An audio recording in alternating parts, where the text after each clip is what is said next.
Clotheshorse is brought to you with support from the following sustainable brands. Selena Sanders, a social impact brand that specializes in upcycled clothing using only reclaimed, vintage, or thrifted materials from tea towels, linens, blankets, and quilts. Sustainably crafted in Los Angeles, each piece is designed to last in one's closet for generations to come. Maximum style, minimal carbon footprint. Picnic Wear, a slow fashion brand made by hand in New York City from vintage and deadstock textiles. Picnic Wear strives for minimal waste but maximum authenticity. Future vintage over future garbage.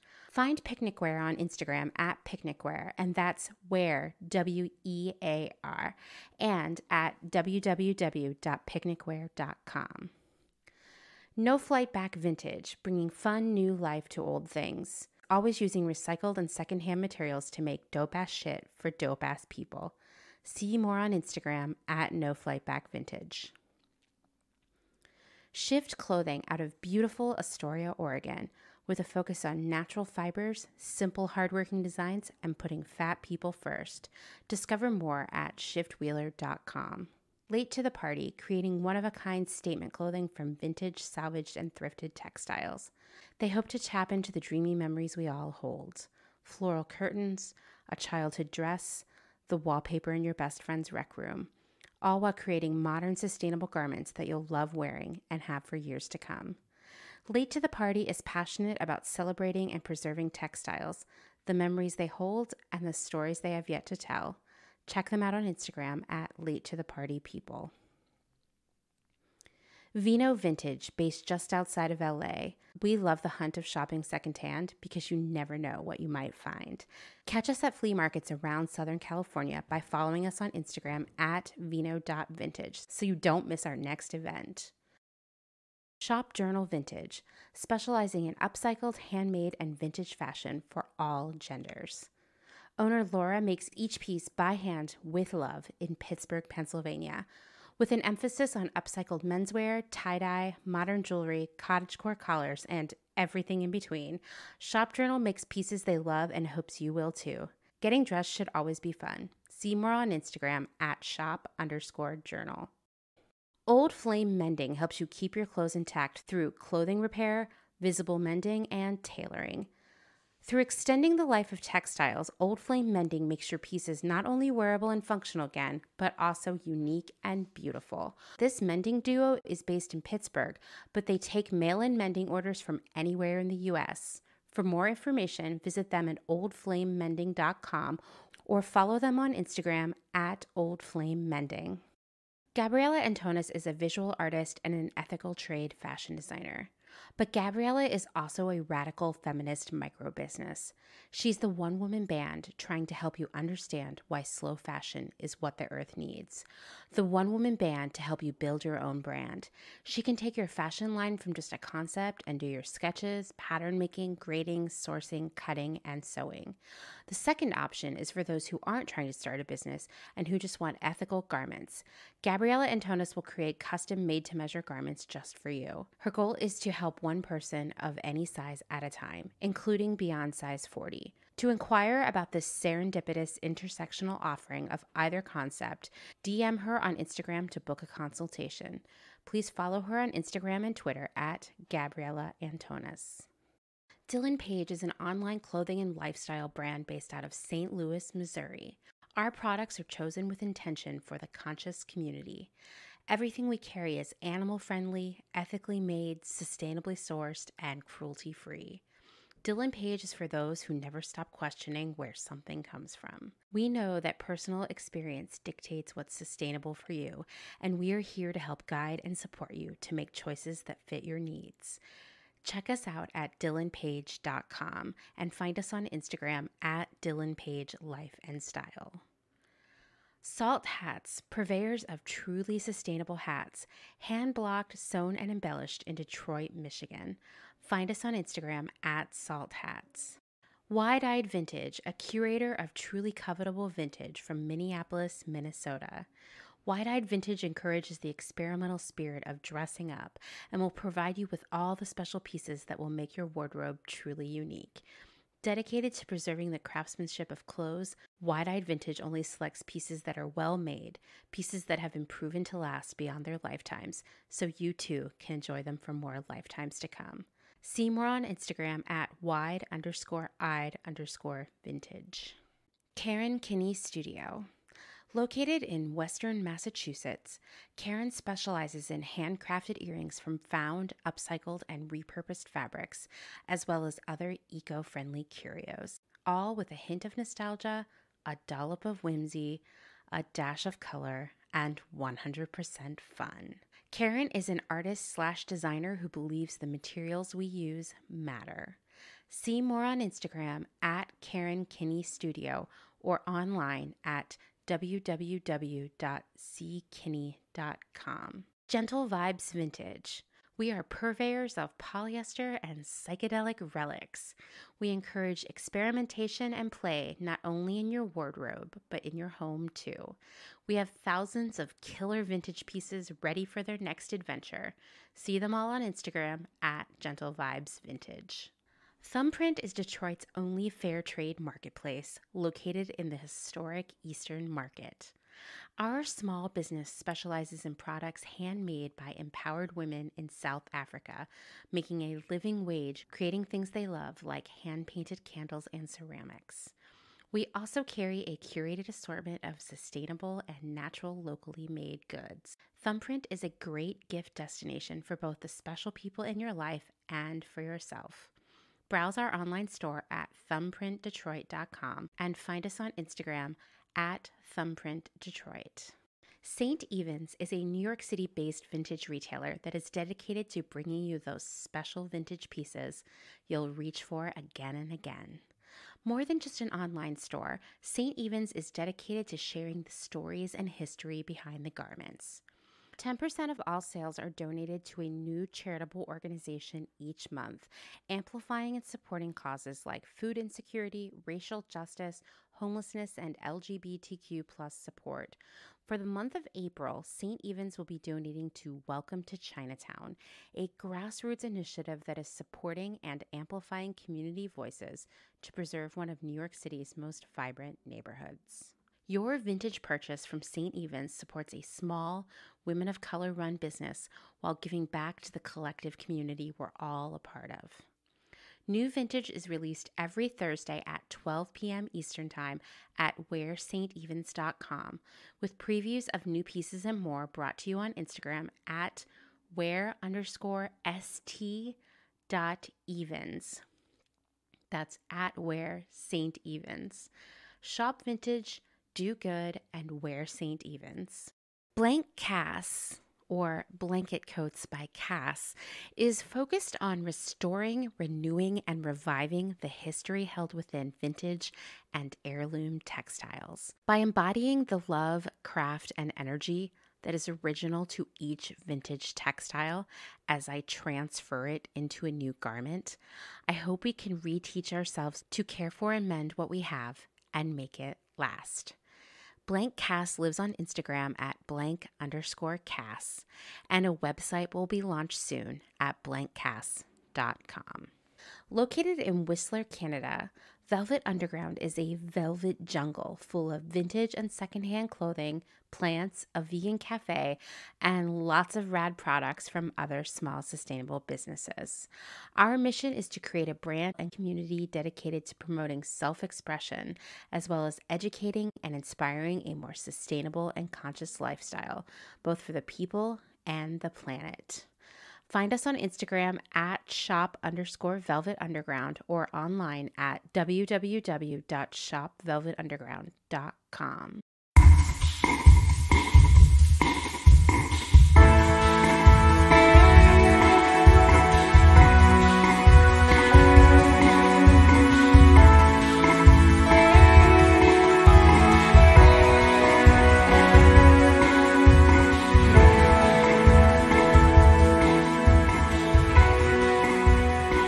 Welcome to Clotheshorse, the podcast that is experiencing one of those weird times when all machines and electronic devices turn against you. I know some of you have experience with this. I know, Gabriella, if you're listening, you have experience with this. But let's see, this week, I somehow did something to the lawnmower. My external hard drive isn't working again. Something weird going on with our oven.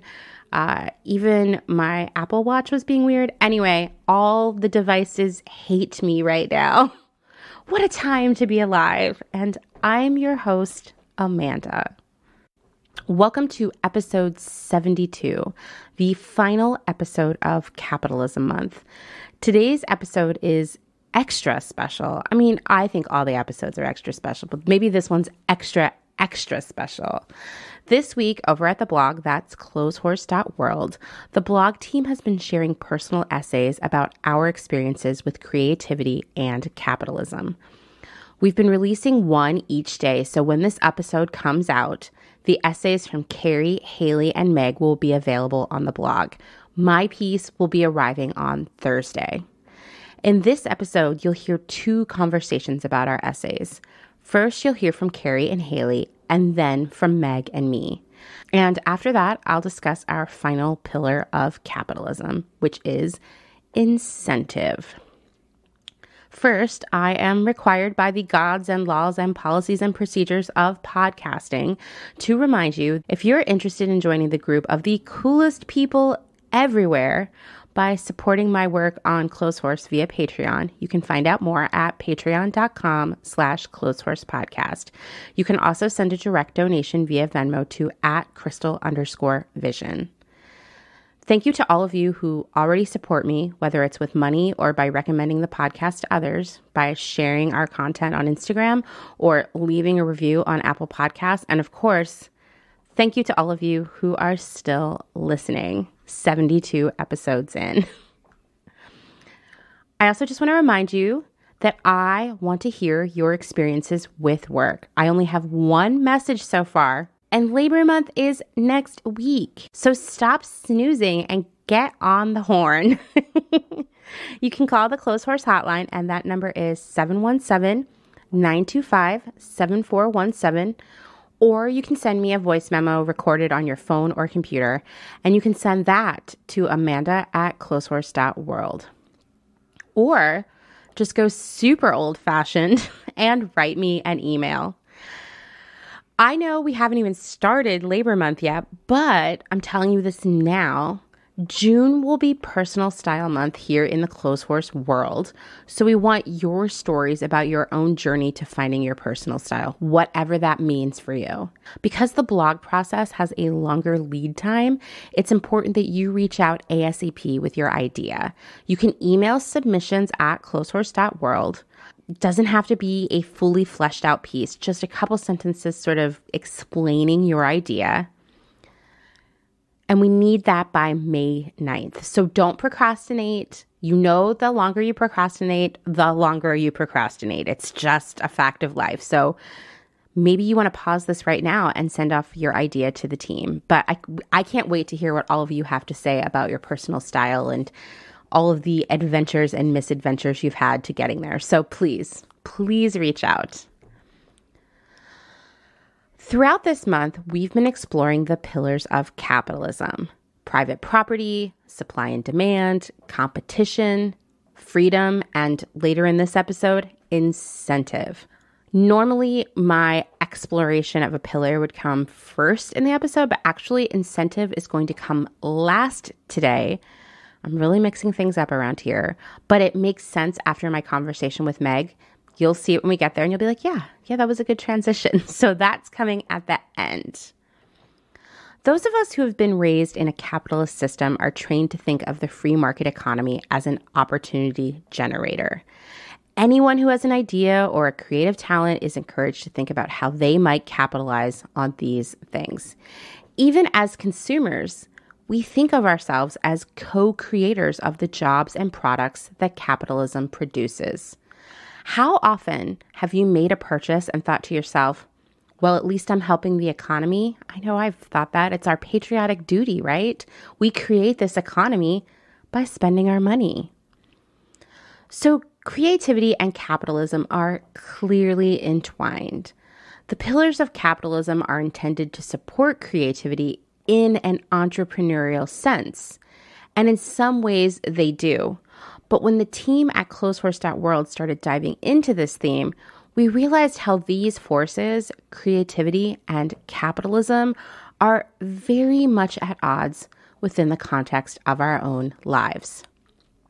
In essence, we've all worked or participated in creative fields and have realized that a capitalistic mindset can be really detrimental to our creativity. I would also just say, how do you put a price on the output of someone's creativity? I mean, when you say that out loud, you see that fundamental flaw in the commodification of creativity under capitalism.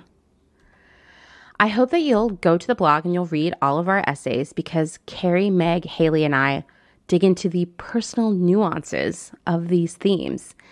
Karrie suggested that we record these conversations about our essays, and I'm so glad that she did because I really enjoyed the direction these conversations took. So let's get started with Karrie and Haley. I'm not going to summarize their essays for you. This is not Sparks Notes. I am not a Cliff's Notes. And anyway, I think it's going to be far more impactful and interesting to you if you hit pause right now and go read them over at Clotheshorse.world and then come back because we'll be here waiting for you. All right, let's jump right in.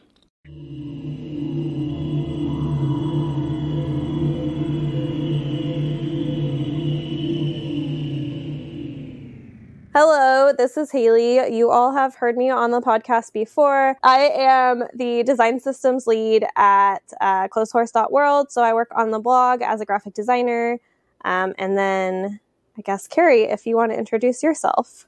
Yeah, hi, I'm Karrie. I'm the executive editor of the blog Clotheshorse.world, and I've called in on the pod a few times. And I'm excited to be chatting with Haley today. So this week, the Clotheshorse.world team is publishing personal essays on the blog on the theme of creativity and capitalism. And Haley, the minute I read your essay, I knew we had to have a follow-up conversation. Yeah, and I didn't get to read your essay till much later in the process, but I've always seen us as pretty similar people, so I was going to be very curious to read your essay, and then when I finally read it, there was a lot of stuff in it that I felt was very relatable. We both have careers in creative sectors. You're a graphic designer. I actually started my career briefly as a graphic designer, and I'm now a book editor. And essentially, we've been earning money in exchange for our creativity. And I think we both feel personally that capitalism has inherent demands that can really exhaust your creativity. There are pressures like deadlines, replicating past successes, getting client and customer approval. The list really goes on. For sure. And it seems like we've each come to a conclusion that we have to put some boundaries around our work to protect our creativity. But we're coming at this from two very different places. You're a few years into your career, and I'm a few decades into mine. And honestly, I think I have a lot to learn from you.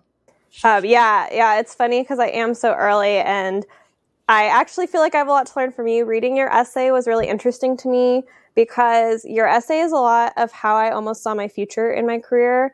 Probably like when I started school, like I had planned on working and being at the office till crazy hours of the night. Like that was the career I had planned for myself. But I think it was my freshman or sophomore year. One of my mentors actually, and she was in her 40s. She was young. She had a heart attack and she almost died. And her doctor told her it was from the stress of her work. And that really freaked me out. And so I like completely changed how I saw myself because I really admired her. And like I talked to her after and she was like, I almost lost my life for something so stupid. And she's like, and I missed all this time with my family. And like, I don't know, she like really reprioritized her life. And I found myself realizing that I wanted to reprioritize mine because I didn't want to like find myself working all these hours in my career and like wake up one day and realize like I had missed stuff, I guess. Yeah. And wow. Yeah. And so that her influence on me was just so, yeah. I realized that we were very similar and I didn't want that for myself, I guess. No, that's great that you encountered someone who let you in like that. And wow, that really raised my eyebrows, because I can relate to her path, as we'll get to. So, that kind of explains a lot about what I sense when I read your work. And my takeaway from your piece, which I highly encourage our listeners to read, is that you do seem to place your creative work on a spectrum and place boundaries around it. So on one end of the spectrum is the cerebral and problem-solving part of your creativity, and you associate that with the kind of back-end work that you do as a user experience designer. And then on the other end of the spectrum is the emotional part of your creativity, which you associate with the more subjective and personal aspects of art making and design.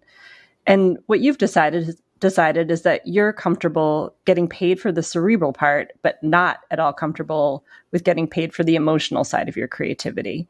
And I was wondering if you know why you're so protective of your personal self-expression, and is there an origin story behind this that you're willing to share? Yeah, I definitely am really protective of it, and I always have been, because as I kind of mentioned in my essay, I went into graphic design with the way that it is a way to be creative, but kind of within boundaries. And it was that when I was younger, for a really long time in my life, I tried to kind of conform myself to where I grew up and be like those people and make those people like me. And they all still didn't like me.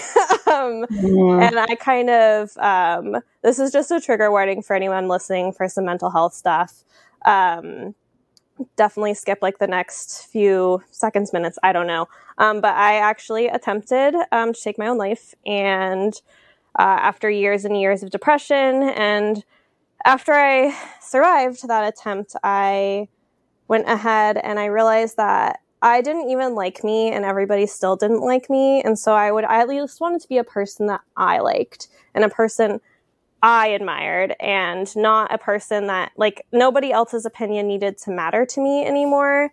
And I feel like a lot of like my emotional creativity kind of draws from that really vulnerable place in the like my feeling space and the kind of my struggles with mental illness. Like a lot of that like gets pulled from that, and that just is like not very appealing to sell or capitalize on, because it's so personal and it's like hard to also put that part out there, because that part is also just like a much more vulnerable part than like the part that I can be like, I arrived to this by these decisions.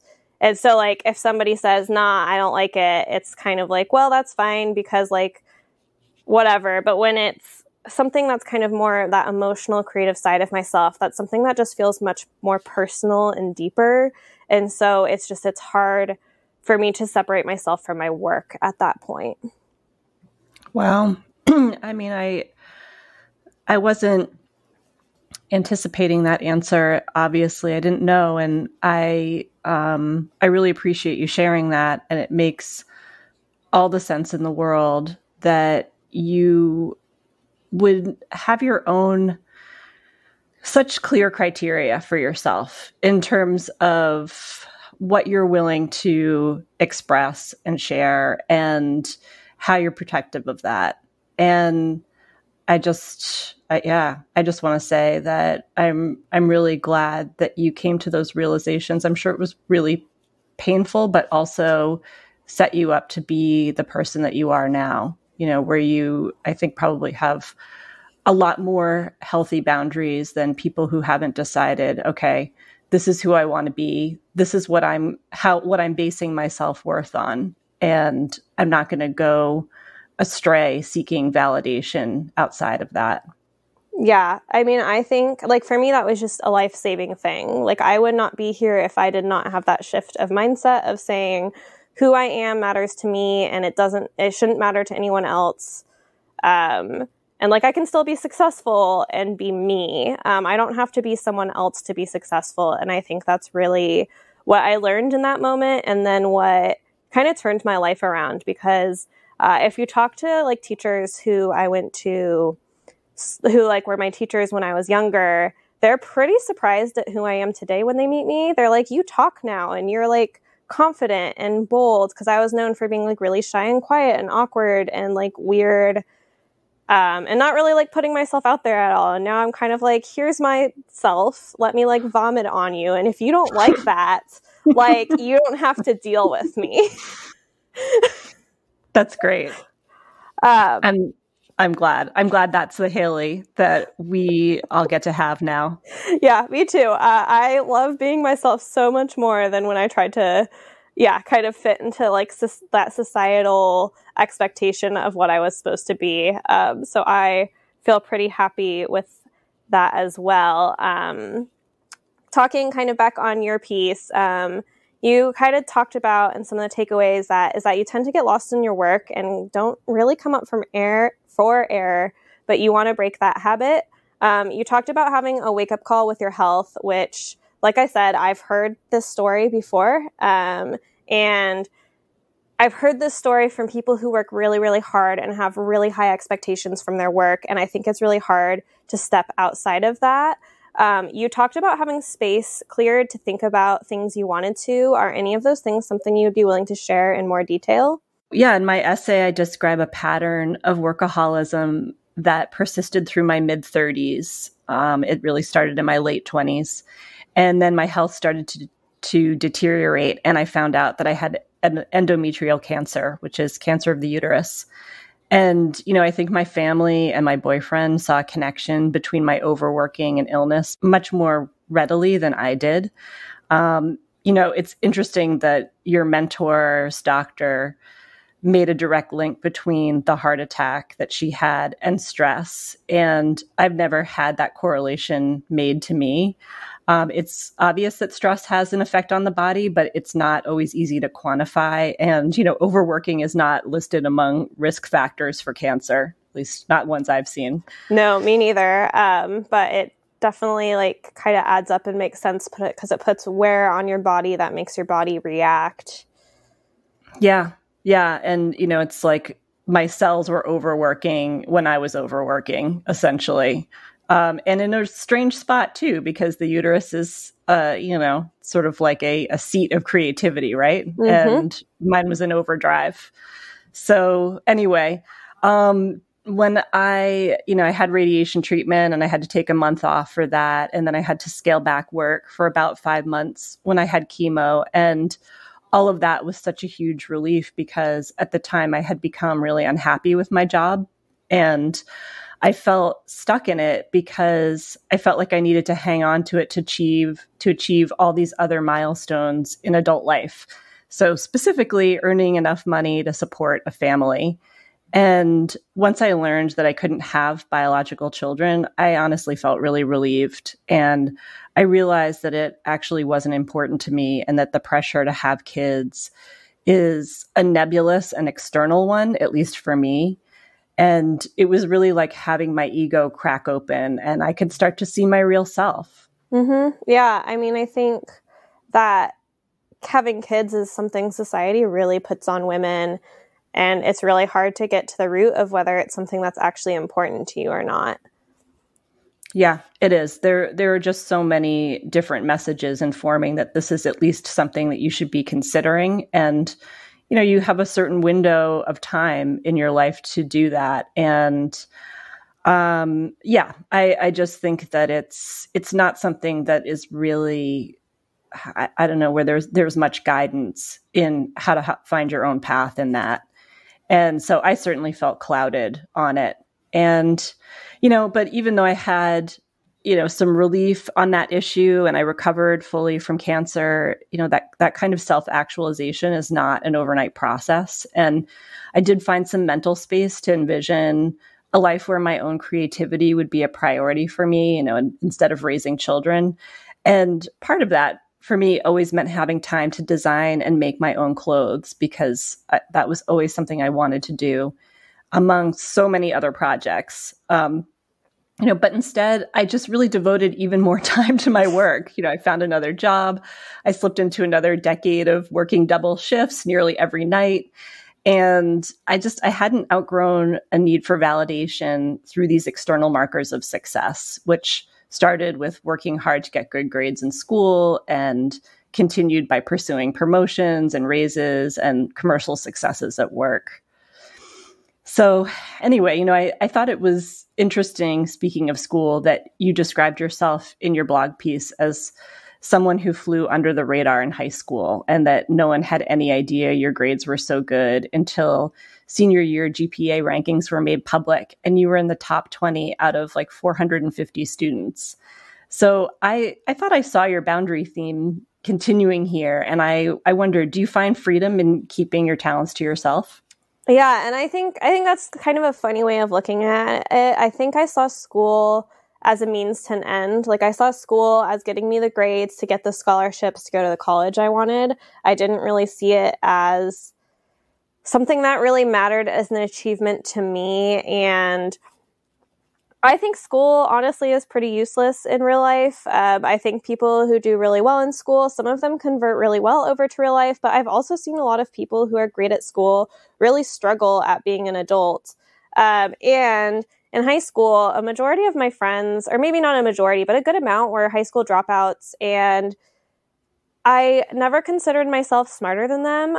There were ways that I was smarter than them, and in a lot of ways, I also just had the privileges and resources given to me to get through high school with those grades. And meanwhile, watching my friends have to work jobs to help support their families, like, of course they can't excel in school the way I did. And these were still such smart and talented people who actually, in a lot of ways, I think influenced my creativity, because they would make music and they would make art, and they never really felt the need to even really capitalize on them. They wanted to capitalize, but they were like, I'm going to do this whether I make money or not.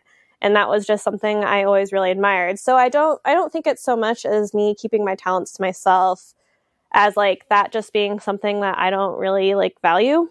I think school is, I don't know, kind of a sham for telling you how smart someone is. So it's definitely really narrow criteria, right? But you kind of grow up under that criteria through informative years until you're 17 or 18 years old. So I think it's really interesting that you hung out with a lot of different people who didn't subscribe to that and who had different outlets. And I think it's good because it's also hard not to have a homogenous friend group, particularly if you're one of the top students. Everyone just kind of ends up getting shuffled into those sort of advanced placement classes, and then you don't really see any other way. Yeah. So, and I was in all those advanced placement classes, but I also all of my friends went to a different high school. And I think what really bonded all of us together, because there were quite a few actually high performers in that group as well as me, is that we all really struggled with mental health, and we were able to talk to each other about it really honestly and get it from each other. So I think, and I think we were all incredibly creative when I think back on it. And so I think that bond of being creative and being I guess sick and not being well and knowing we weren't well and being in a town that told you had to be okay. I think that all just together resulted in us bonding together and not caring about where we fell in society, because I would also say we were pretty diverse in the socioeconomic ladder. And yeah, I never fit in well with the other upper middle class kids, because they just always seemed so perfect, and I was just a total mess inside. So I think I went and I found where that total mess inside could be. Yeah, you found your people. Yeah. We always, I don't know. We always just joked that we were kind of the kids who no one really thought about having a future. Because, a lot of them, like I said, lower socioeconomic. And then for me, I was so sick mentally that I just didn't see myself having a future. And so it was just kind of nice to be with a bunch of people who are we're here and we're now and we're creative and we'll make it or we won't, which is really sad, but it is how it is.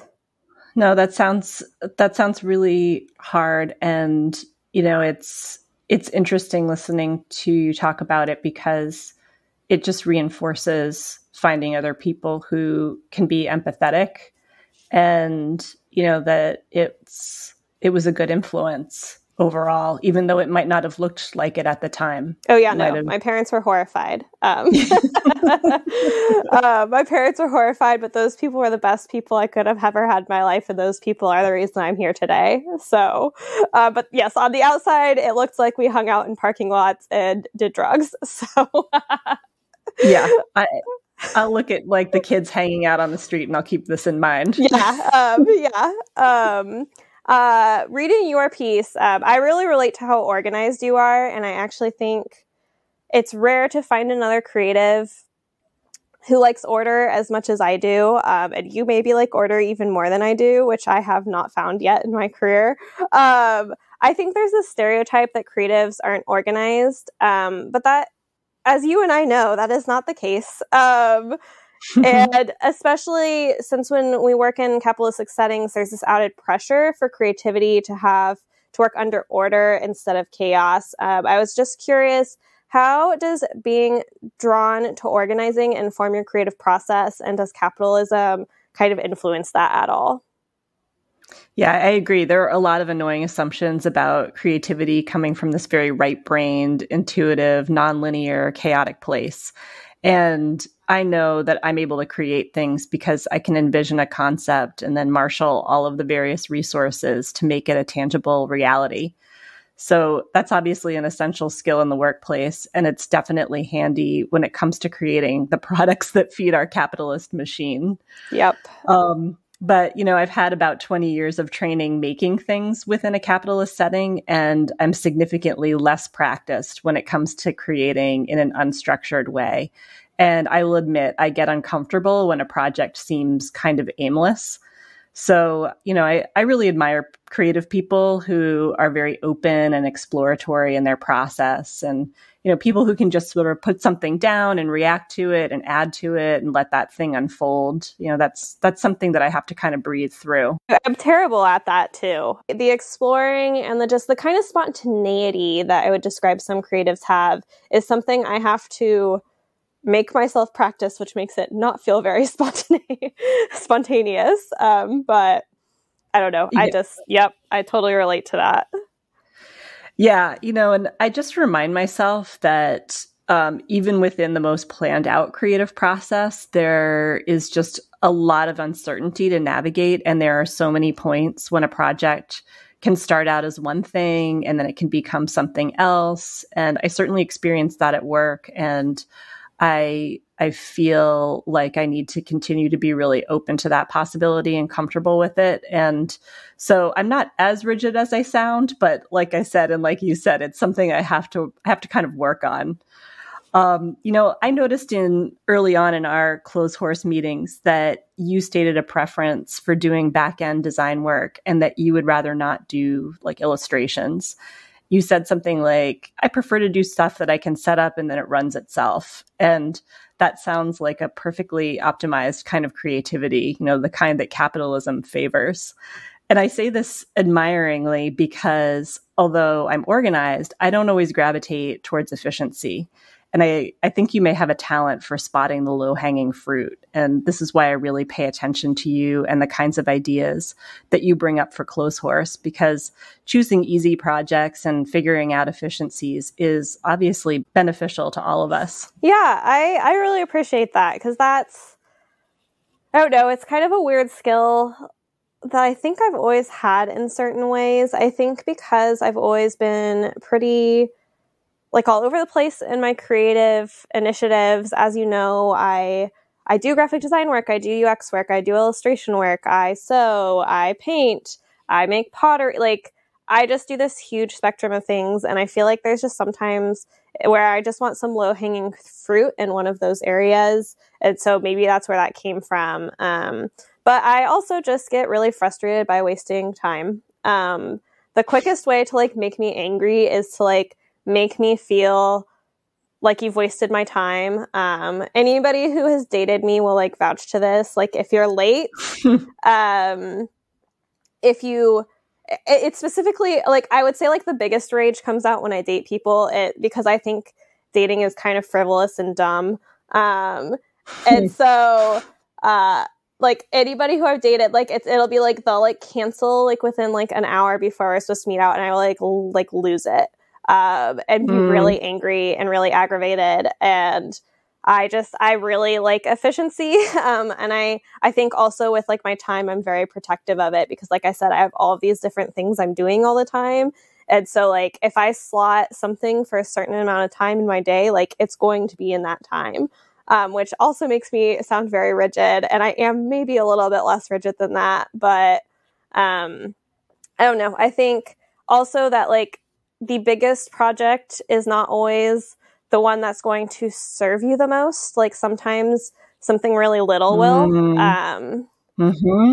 Yep.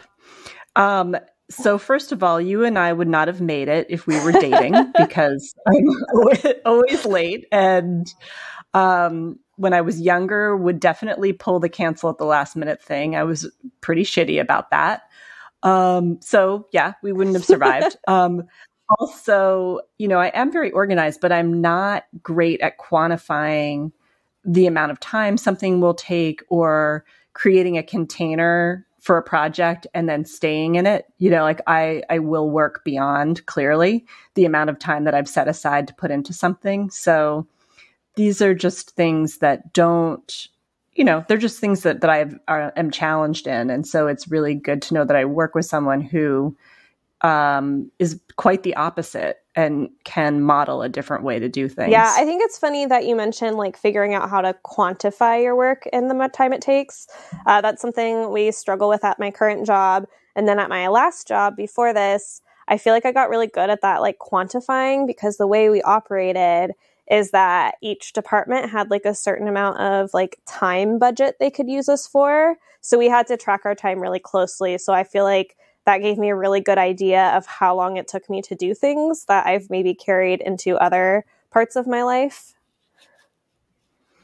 No, that's good. And I've started to try to employ that a bit with my Clotheshorse work and timing how long it takes me to do things and really trying to wrap my mind around it so that I can be more realistic. Yeah. In your essay, you talk about the first two parts of your career, one of getting started and working your way up, and the other almost restarting after a major illness as you've entered this third stage of redefining your career and your relationships between creativity and capitalism specifically. You talk more about having more compassion for yourself.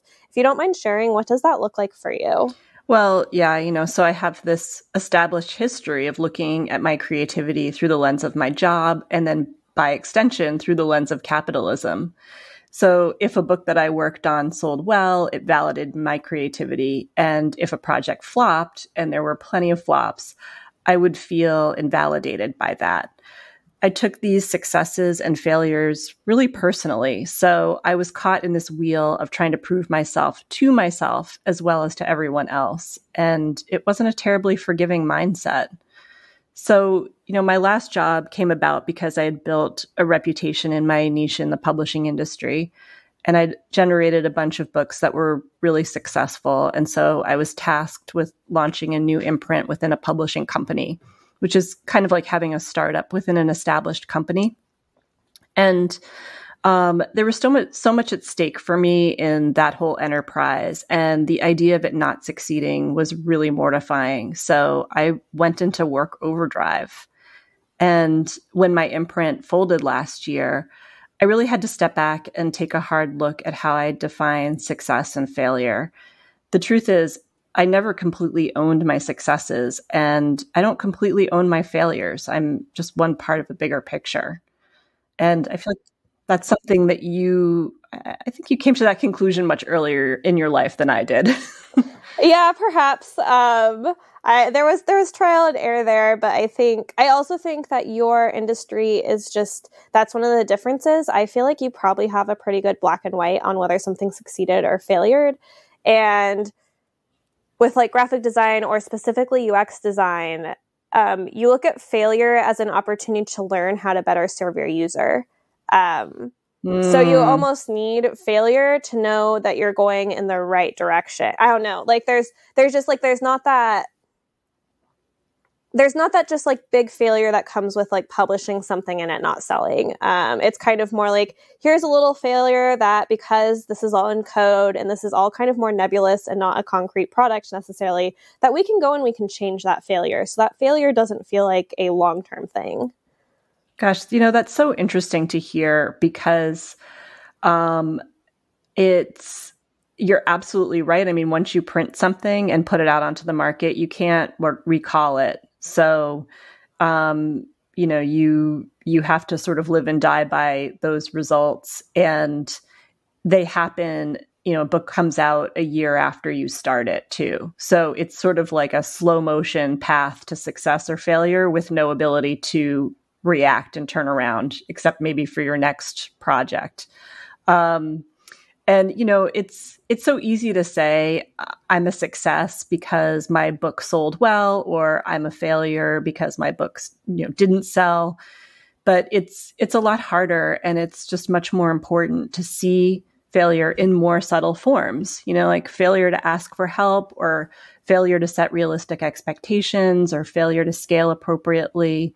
And I think I was failing in all those ways, even when I was technically succeeding, when I had some real products that really sold well.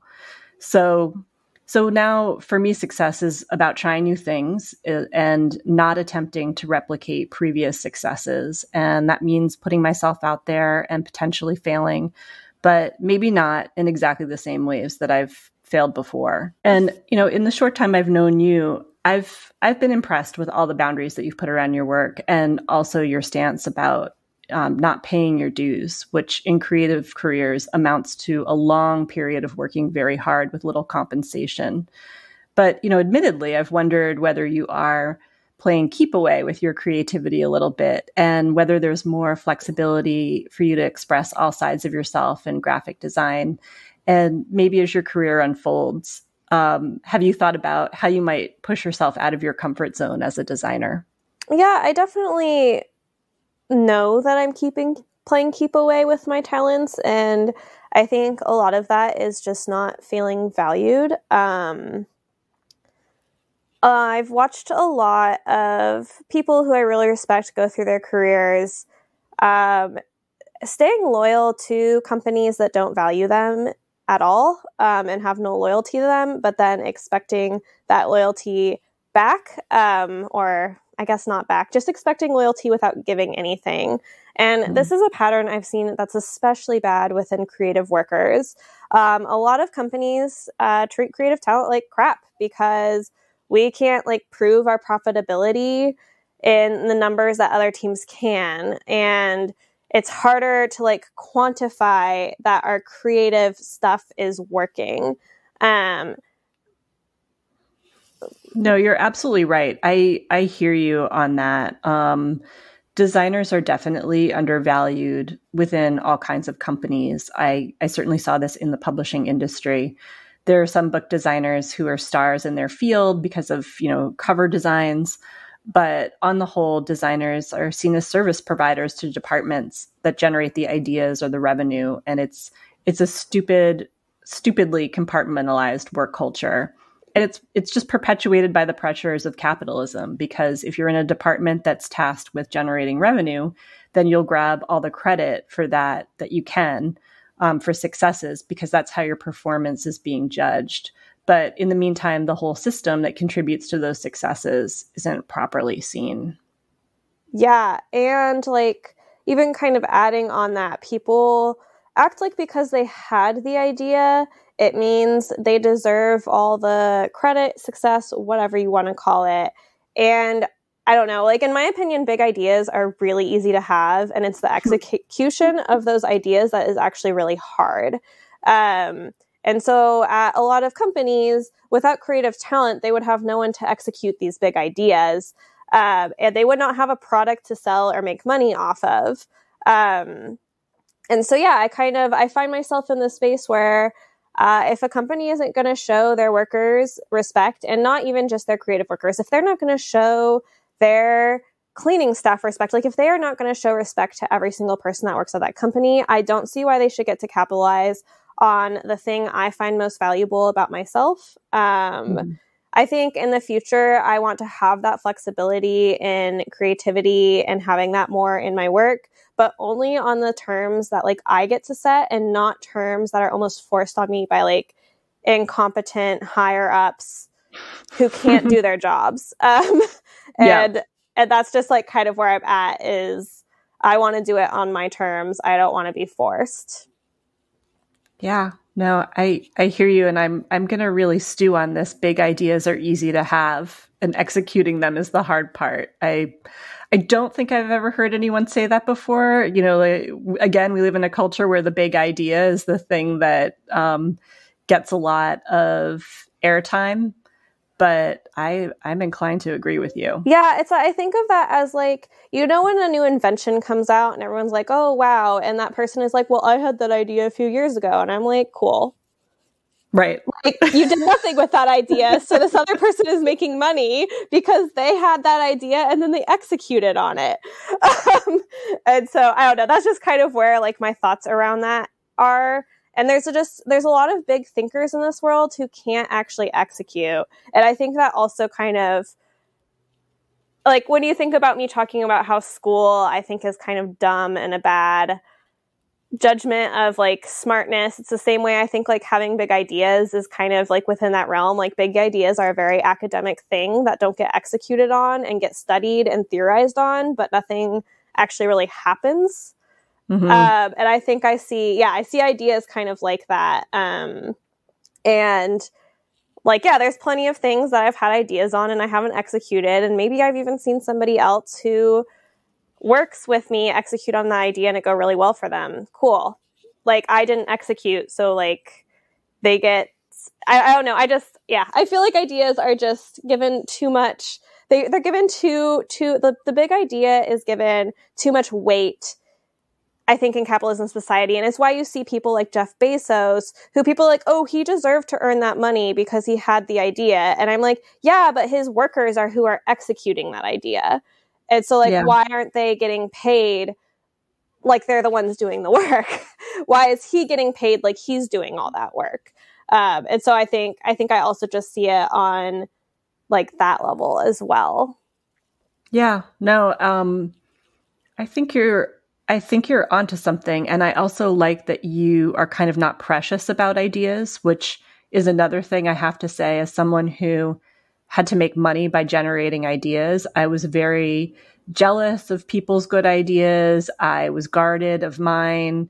It wasn't a fun place to be. I don't want to be there anymore. So I think it's like, okay, you can have the idea, but what idea do you really want to execute? And how are you going to execute it? And who are you going to partner with on that? And are you going to work well together and treat each other well and appreciate it? And that's how success is going to happen. It's not going to be based on, I have this amazing idea.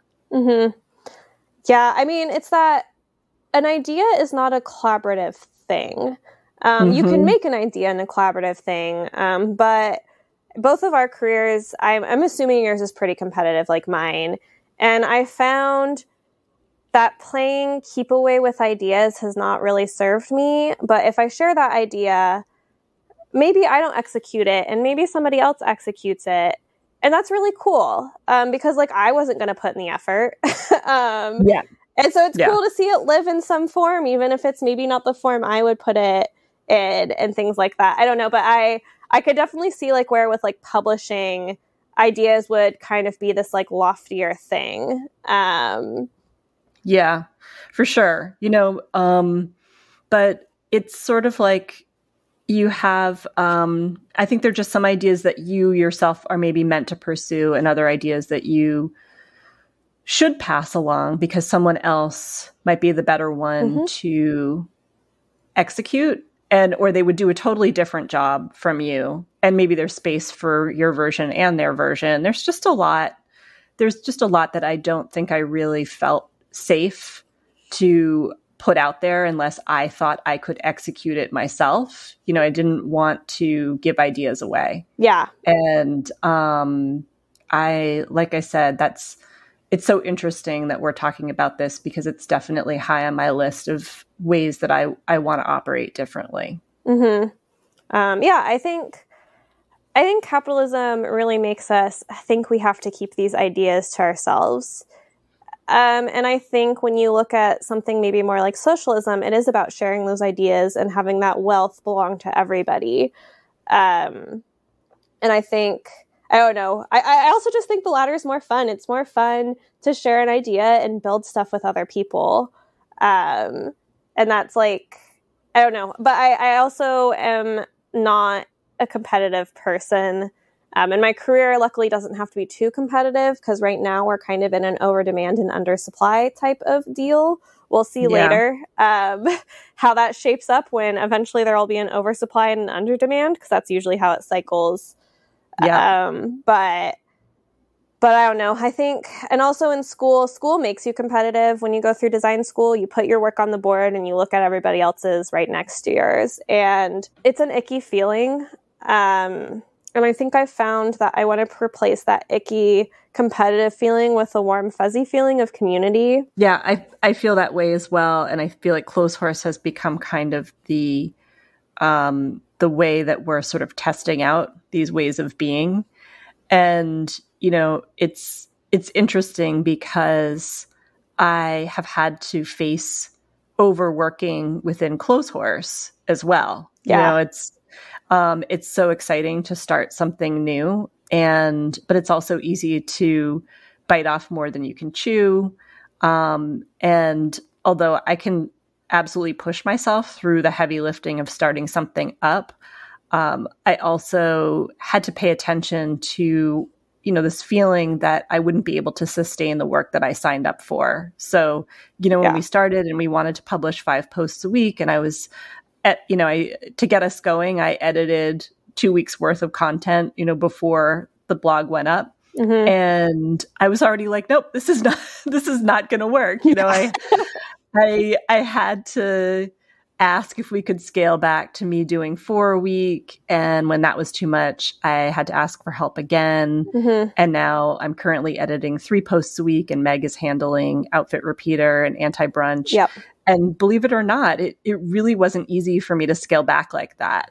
But I think it helped us realize that it was time to bring in more community members to help with the blog. And now we have a small fleet of Clotheshorse residents coming on board, and I'm really excited about that.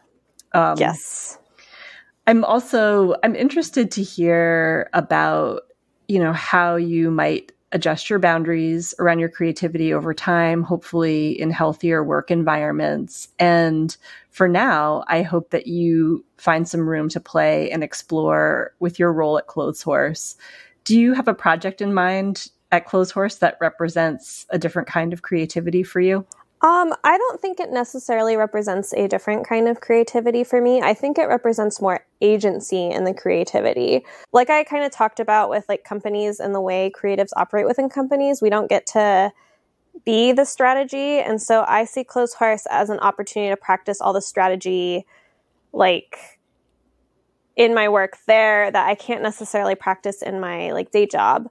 And I also see it as like something to practice all the things I've learned. And it's made me feel much more confident in my abilities. I've realized that I am actually good at this work, and that I can do this work, such as like an example of that would be I do all our Google Analytics. I keep an eye on things. That's something that I do a little bit for my day job, but it's not as much my purview. And so it's more kind of using some of those different muscles that I do use at work, but using them a little bit more intensely on the Clotheshorse side. No, it's great. I'm really glad that you're on the Clotheshorse team to strategize, and that gives me a lot of confidence that we're going to stay focused on some really sensible and impactful goals, and that you're going to help, you know, pick out the projects that are going to have some big result, maybe for a lighter lift. Yes. And then for me, you know, the new creative territory that I'm pushing into is what we're doing right now. You know, I've always wanted to get beyond print editorial and to try creating audio pieces. And I'm going to be interviewing Amanda and helping her edit an episode of the Clotheshorse podcast, which I'm nervous about. But I don't think imposter syndrome ever goes away, but I really feel supported to try new things in our little world. Yeah, I'm so excited that you're trying, because I would also guess it's kind of hard to get to try in that space, in the space of audio, just because you need the equipment and you maybe need a vague background to even just sort of get started writing for it. Yeah. And so I'm glad that this can be a space where you can kind of try that out without obviously all that upfront investment. Yeah, no, me too. I think we've got a good balance of structure and freedom in our Clotheshorse world, and that these conditions can be really optimal for creativity. And I hope we can hang on to that, even if we start to shift towards some kind of income generating model, because I have to be honest, making money from my creativity is still a big part of how I see myself as a worker. And I also love the idea of opening up creative opportunities for others, which Clotheshorse clearly represents. So I feel like as long as we're able to do that, we've been successful. Our success does not have to be defined by whether we're able to flip this project into a moneymaker. Yeah, I totally agree. I think it's funny because I went to Clotheshorse.world trying to break my habit of seeing money as success, and I found that really freeing. We'll see how that shifts as we maybe potentially look at generating some income. But I've also just always struggled with, I've always had the entrepreneurial spirit, as my mom calls it, but I have never wanted to be a founder of anything because I felt like a lot of times you have to exploit someone to make money. And it's nice to be part of a startup type thing that puts the community above making a profit. It gives me hope that one day I can make a living without stressing about the lack of ethics at the company that I work for. Yeah, that's a really good point. I think we're all trying to find a way to do something good and work in an environment where we don't feel exploited or feel like we're exploiting someone else. And there aren't many models for this, but it's definitely a North Star to follow. Yeah, definitely. Well, it was really fun talking to you about all this, Haley. We covered so much and more than I expected. Thank you. Yes. Yeah, for sure. Thank you.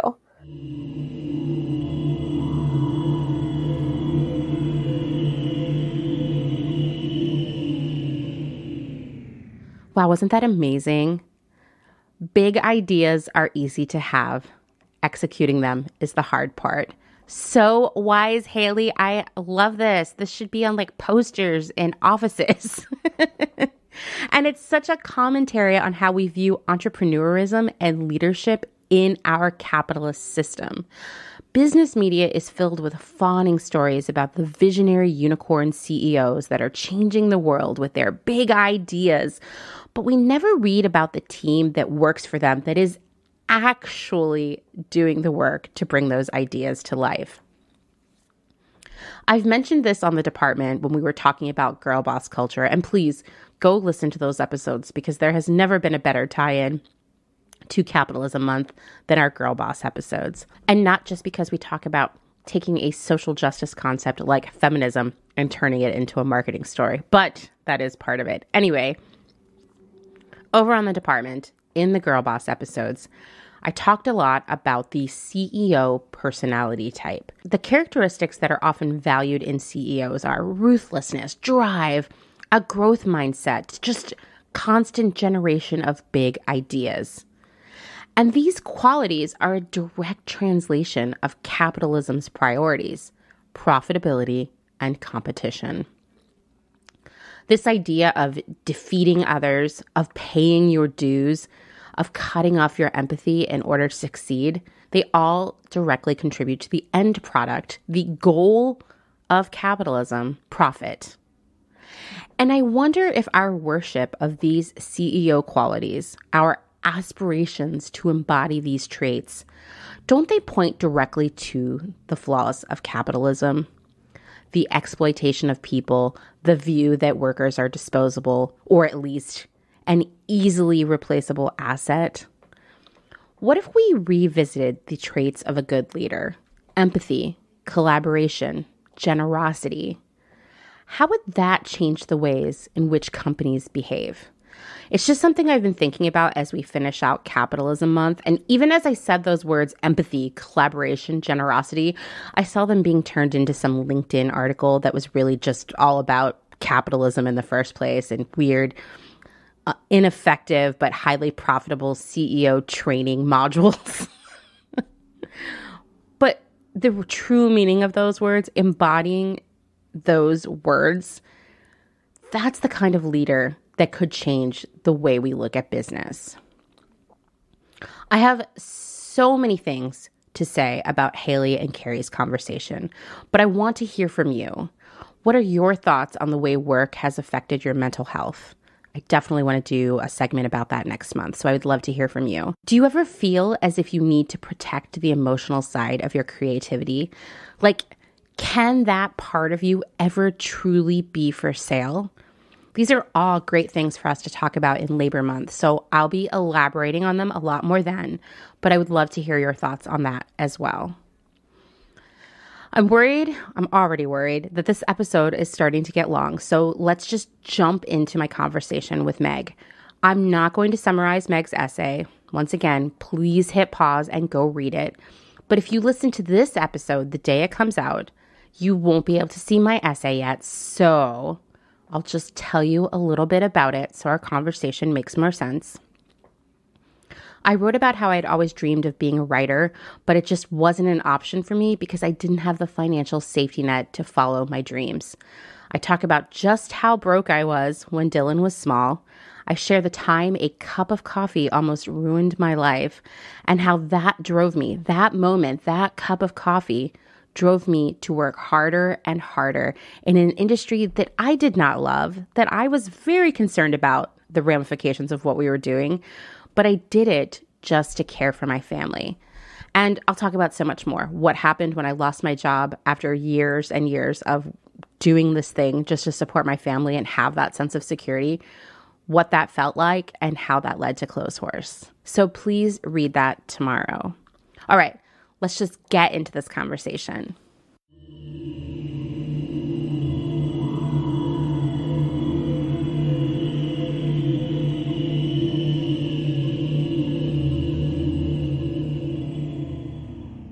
Meg, why don't you go ahead and introduce yourself? I mean, I know that everybody already knows you, but just in case, new people. Thanks, Amanda. Hi, everyone. I'm Meg. I'm, a former academic, a professional, a writer, and I guess a more newly minted creative, but a lot of you know me as the content producer for Clotheshorse.world.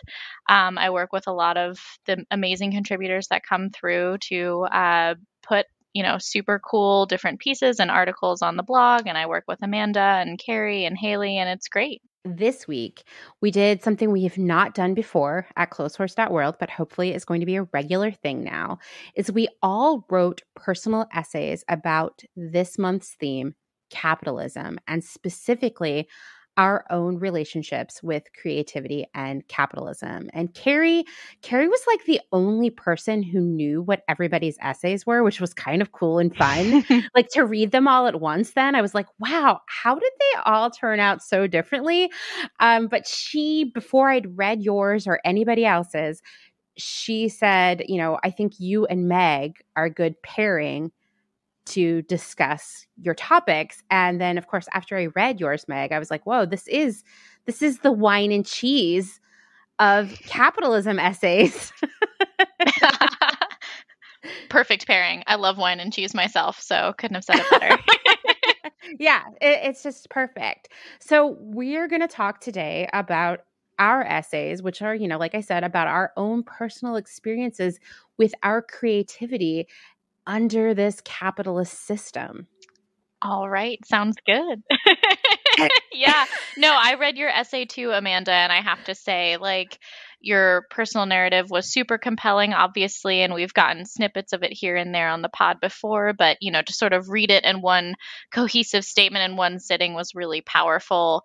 And, I admire you for your tenacity and your dedication to your work and all the sacrifices you've had to make, including your personal creativity, to get where you are today.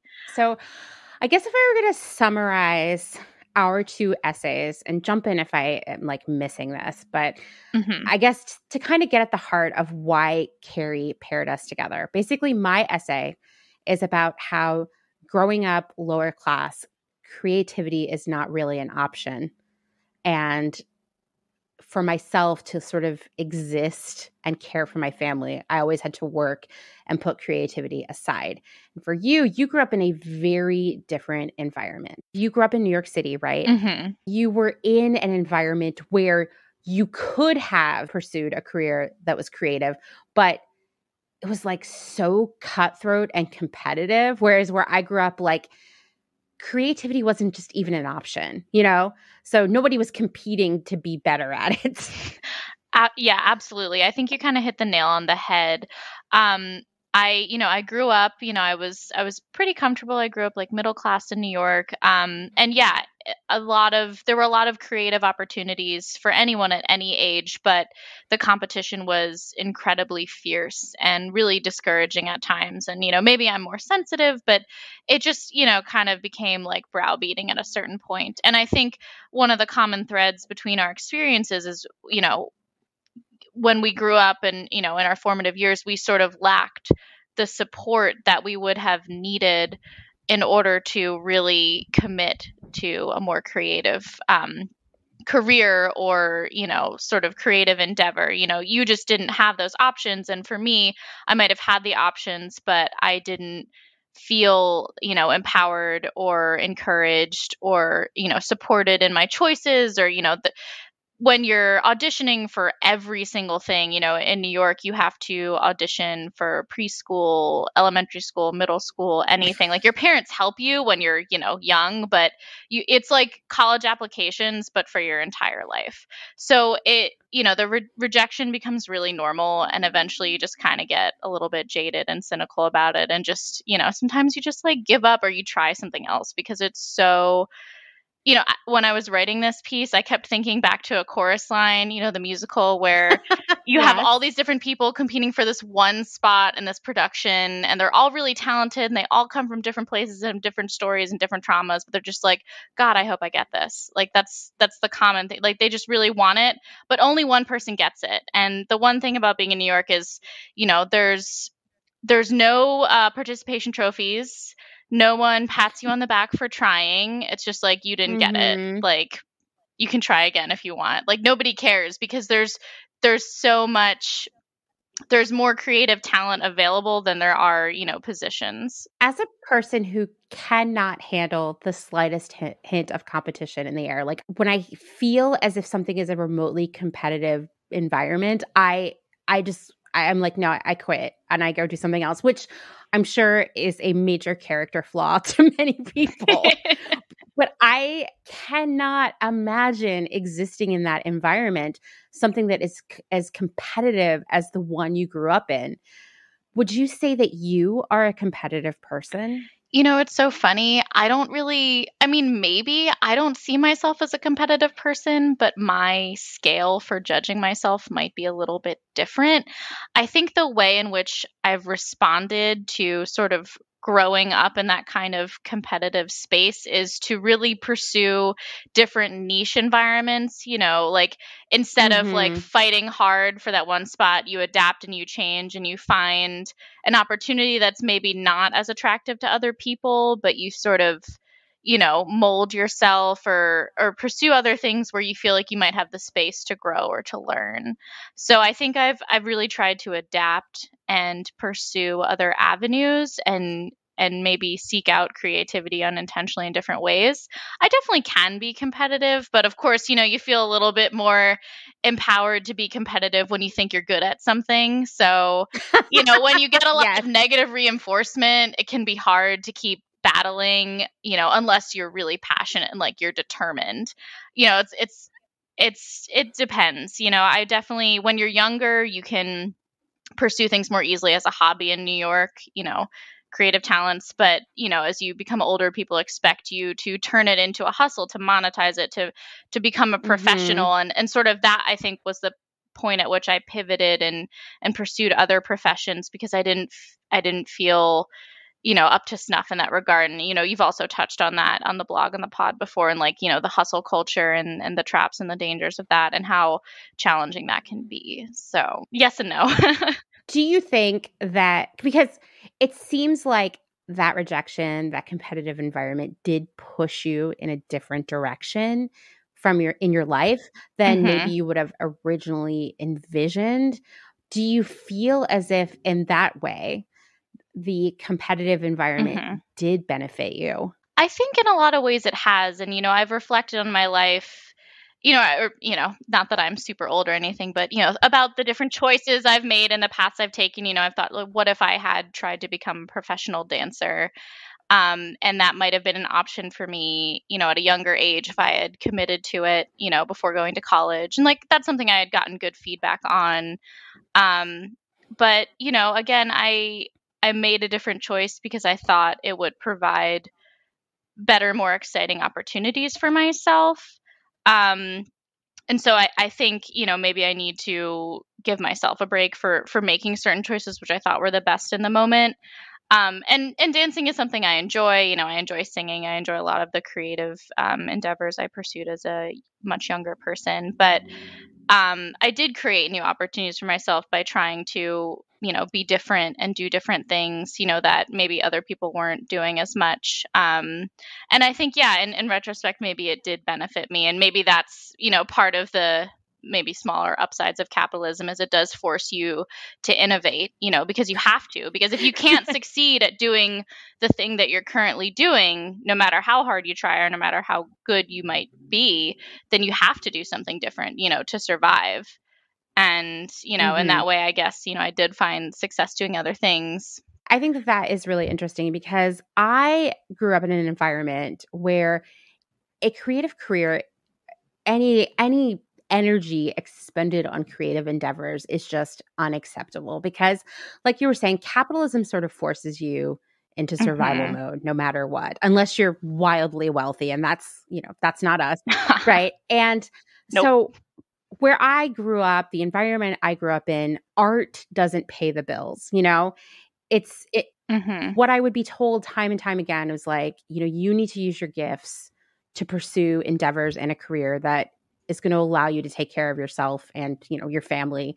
I definitely think that, I was thinking about this the other day. There was definitely a period a few years ago where I feel like my mom was angling for me to buy her a house. And I know, I'm so glad I didn't do that. That's a whole other story.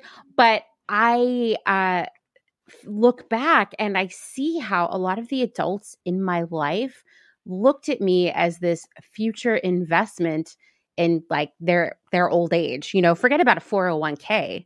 Just make Amanda go sit in her room and copy the dictionary every night and we're going to get there, And so there was no support or encouragement towards creative anything. And it wasn't even it just wasn't even an option, even though I love to draw and paint and write and just constantly make things. It was like, no, actually put that away. You need to go read the encyclopedia.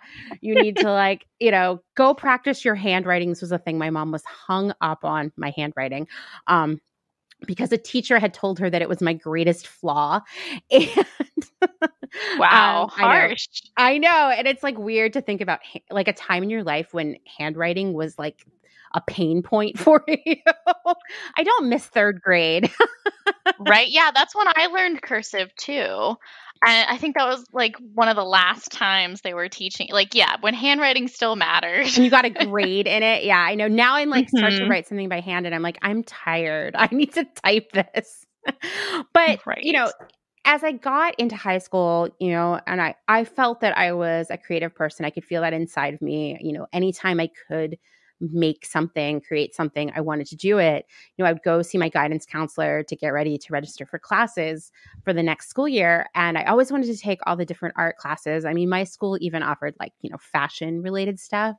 And my guidance counselor was always like, no, you know what? You are on a track. You're probably going to have a career in STEM. I mean, that's like, you're really good at math. You love science. And I was like, yeah, I do love these things, but I love all these other things too.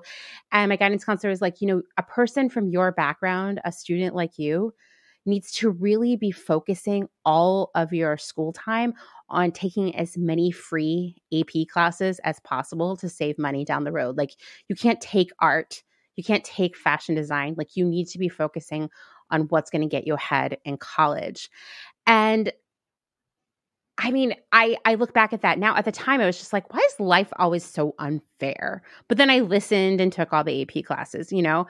But when you live in the lower class or the lower middle class, you view creative careers as like these flights of fancy. They're not productive. They're not practical. You're not going to be able to buy your mom a house just because you took some art classes. And I would say that our society rewards creative careers in the same way. Like, there's a surcharge on enjoying your work, because the conceit there is that creative careers are fun and other jobs, I guess, are not, which is messed up anyway. Oh yeah. But did you see any of that in your environment? Like, creative jobs are impractical and other jobs are practical, and work isn't about fun. They can't ever coexist. Like, growing up in an environment that was so competitive and where creativity was seen as a career, did you see that kind of thinking? You know, it's so funny when you're just talking about the advice you would get from your guidance counselor. I got the exact same advice. I was also sort of pushed towards STEM, and I did end up in a STEM career myself. And it was for very similar reasons. It's like, you know, yeah, art is fun and it's indulgent, you know, in a way, right? Because you enjoy it and, you know, you get to work on yourself. It's very focused on the individual, or at least that's how it was billed to me. And this idea that you could be really successful if you go into something that's very focused on like science and math, you know, because there's supposedly like tons of money, you know, floating around those sort of disciplines. You know, spoiler alert, there's not, or at least for very niche nuance. Like, if you're good at computer science or finance, like economics, or if you're you know, if you become a plastic surgeon, or if you're, you know, working for NASA or the military, like, yeah, there's definitely money in it for you. But I think I even ended up in a more creative scientific career. You know, I became an environmentalist. I studied ecology and biogeography. And part of the reason I chose those things is because I really love to travel. And it actually took me to some pretty exotic places, you know, to do research and to meet all sorts of people and experience all sorts of landscapes. But yeah, I mean, you know, just because you pursue STEM doesn't mean there's necessarily money involved. It sort of depends on who you want to work for and who you're doing the science or math for. So it's so funny that you got that advice too. But yeah, I was sort of, you know, because I had aptitudes in those arenas as well as, you know, in other more creative fields, but I sort of was nudged in that direction. I don't regret it, but I definitely wonder if I had gotten different advice, if I would have, you know, pursued something else. And, you know, I would turn the same question to you. You know, it sounds like you got a lot of no in creative art or artistic settings, at least from school or, you know, from your family. But, you know, did any of your friends encourage you, or did you find sneaky ways to be creative in your career? You know, I got to college, and it was like there that I was identified as a talented writer. Like, actually in high school, that had been part of it too. And my family was still just like, writers don't make money. Like, you, yeah. And I mean, to be fair, that is for the most part true. It's definitely something that, you know, was my dream and something that I have continued to work on my entire adult life in one way or another. But there was this early part of my career when I was in the lower level of buying where it was like my career wasn't eating up all of my mental space every day. It wasn't the same. I think a lot about the trajectory of my career and how each year I had less like an energy available for anything that wasn't work. And I wonder if it was just the natural part of my career progressing, or was it this shift into all this like bullshit hustle culture?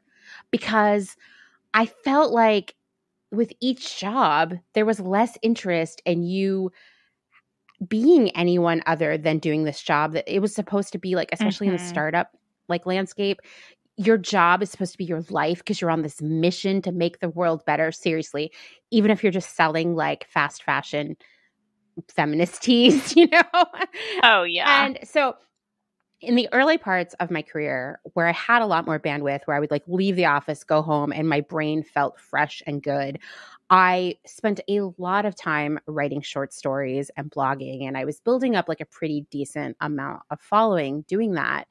I had this fantasy at the time. This was during the 2008, recession. I had this fantasy that I was going to be laid off because it would seem inevitable in retail at that point that would happen. And there was so much doom and gloom around our office. Like I felt like it was only a matter of time. So I was like waiting to get laid off because I wanted to go to Mexico City for 6 months and write a book and then come back and, jump back into my career or whatever else I wanted to do. My mom was always telling me like, they pay you so little and they get so much work out of you, you're going to be the last person that gets laid off. And I was like, no, come on, I'm going to get laid off. It's going to be great. And in fact, I did not get laid off, spoiler, and continued working there. But during that period, I was still really, really creative. And then, like I said, I can't figure out what happened, but I hit a point in my career, it may have been the places I was working, where your job was supposed to be your life. And I remember specifically that began when I was working at Nasty Gal. Ironically, that was when I had no intellectual bandwidth left after work to go home and write. And that period lasted several years through several jobs. And it's been just since the pandemic that I've been able to get back into it. Wow. And, I know you talked about this a lot on the department, but I think that's part of the most insidious thing about that kind of girl boss culture is by marketing like a lifestyle or an identity, like you kind of force people to like invest even more in their work, and then work does become your life because you are fully identified by your work. You're a girl, you're a boss, you work for a girl boss, you sell girl boss stuff. Like how horrible. Oh my gosh. I know. When you say it out loud, it's so depressing. Yeah, well, at least it's not like that anymore. And yeah, I definitely had, fantasies because, even though I was, like I was fortunate enough to, get employment, or in the sense I sort of ran away to grad school for that reason. Like the economy was bad.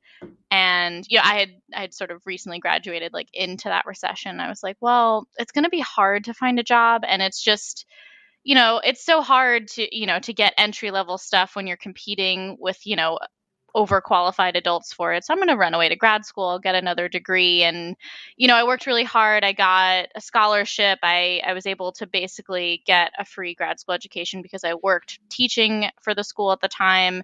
And I did my own original research that got grant funded. And, I was also taking classes, like I was earning my degree. So, I was very proud of myself for putting myself through grad school.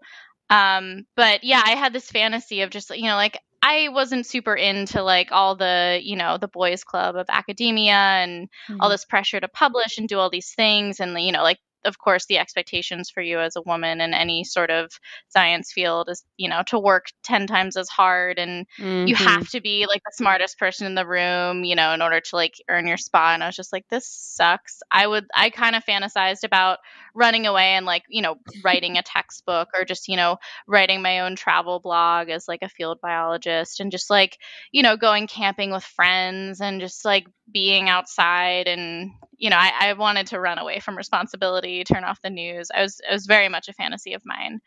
But yeah, it never happened. I finished my master's. I moved back east and started working and, still somehow working, but definitely fantasizing about running away. Although there's nowhere to run away to right now. So it's been extra tough. I know. I mean, that's a conversation Dustin and I have every day. Like, oh, we're working so hard. Are we missing out? Like we could go somewhere. And then it's like, there's nowhere to go. Like we may as well. Yeah. And this is like the Puritan work ethic that has been instilled in me. My attitude is like, well, we may as well just work and work right now so that we cannot work in the future. Like, true, right? Like take a vacation. Yeah. Like someday we're going to take a vacation. So let's just work really hard until then so that we can take the vacation. That's my attitude. Everybody's always like, I can't believe how hard you work. And I'm like, well, there's nothing else to do right now. You know? So true. I'm an addict, but aren't we all though? I love working on Clotheshorse, honestly. Like I really enjoy it. Truly. It's a labor of love. I think everybody feels that way. yeah, it really is. It feels good. It doesn't feel like work in the way that like my job felt like work, you know? Oh yeah, it's like fun work, which is such a weird thing, but I love fun work. I'm all about fun work, cuz you want to feel productive, you want to produce things and accomplish things and, things that you're personally invested in. And Yeah. Clotheshorse is definitely that. But yeah, work is boring. As we, sort of alluded to earlier, there in capitalism and creativity, there's competition and everybody's sort of competing for these coveted spots, like these spotlights in which you can shine and show off your work and get attention and accolades and maybe even money for what you're doing. We see that in social media, we see that in real life. So going through lots of auditions and like applying for things and trying for things and not getting a lot of them definitely rocked my ability to be confident as a creative. So I kind of like checked out a little bit and sort of, gave up as a very unconfident, awkward teen. So, it's kind of reinforced that, no matter how good you are, like there's always someone out there who's going to be better. And I feel like that's a very capitalistic notion. So I'm really trying to focus more on the positive and just meeting myself where I am and accepting myself for who I am as a creative, like qualitatively instead of quantitatively. So, I would turn that question to you, Amanda. Like, what do you do to feel confident as a creative for everybody listening who could maybe use a boost? I mean, that is such a complicated question. Like when I look back at my career in buying, which, is a creative career, like you're creating product, you're doing a lot of creative problem solving, which I love doing some critical thinking. Like that's one of my favorite things.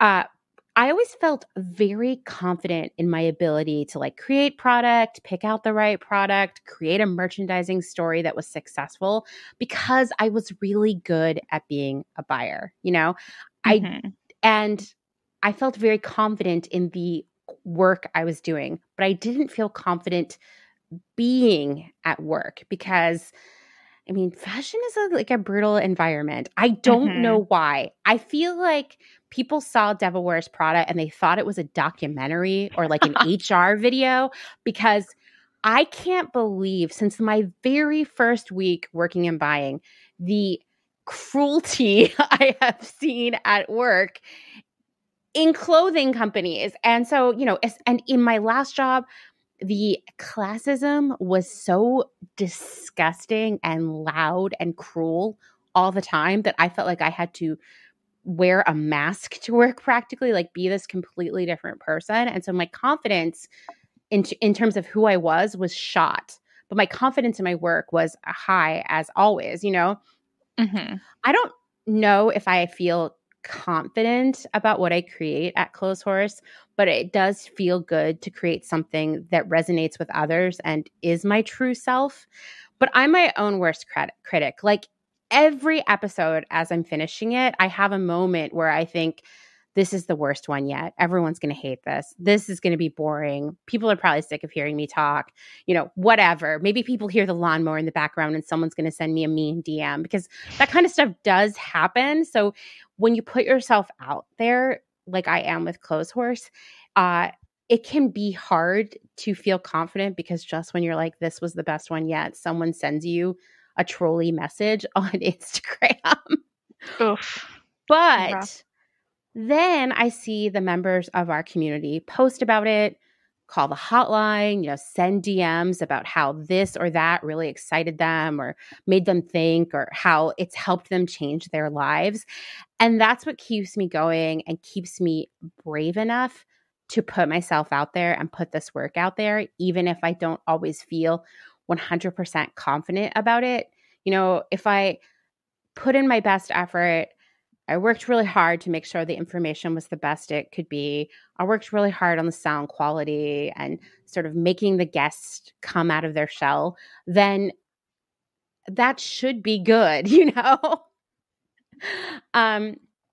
Have you had people, because you and I've talked, like we have not gotten Mhm. a lot of encouragement from our families per se.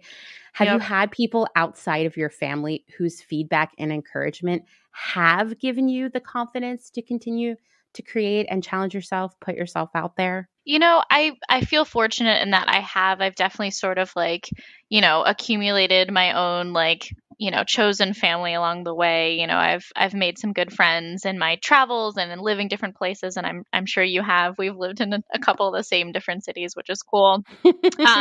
So I think it is really about, sort of trying to find people who, are supportive and encouraging, but are also honest with you and, being like forgiving of yourself.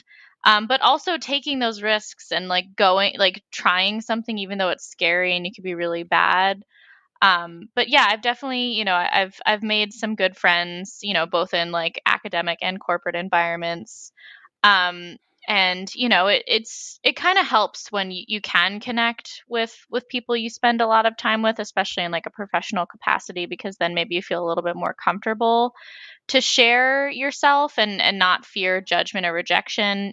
When you were talking earlier about feeling like you couldn't be yourself at work, I've definitely related to that. And I think there's this huge disparity between like actually being really good at the job and the tasks that the job requires, and then like sort of like company culture and being a cultural fit. I kind of like hate that a little bit because I always feel like I'm not a cookie cutter corporate person, and I can do the job, and I don't Yeah. feel like I'm disruptive in any way, or at least outward, like I could be, but I'm not.